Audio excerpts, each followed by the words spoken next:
அதிகமா இருந்துச்சு. குறிப்பா நெத்திரி ரேஜ் மோடுக்கு மாறிட்டாங்கன்னா அவங்களை கட்டுப்படுத்துறதுக்கு ஆளே கிடையாதுங்கிற மாதிரி வந்து ஒரு கேரக்டர் ஆர்க் வந்து எழுதியிருக்காங்க. வேற லெவல்.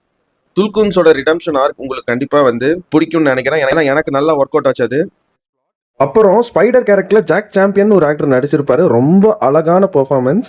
என்னோட பர்சனல் ஃபேவரட் கேரக்டருமே இந்த படத்துல ஸ்பைடர் தான். எடிட்டிங்கை பொறுத்த அளவுல ரொம்ப அழகான ஒரு எடிட்டிங்.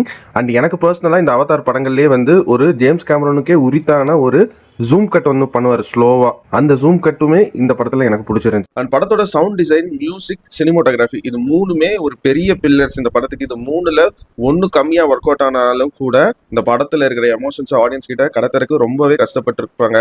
மூணுமே ரொம்ப அழகான ஒர்க்.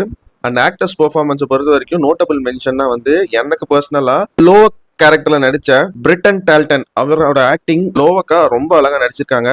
ஜேக்சலியை தாண்டி லோவக் நிறைய சீன்ஸ்ல எனக்கு ஸ்கோர் பண்ண மாதிரி தெரியும்.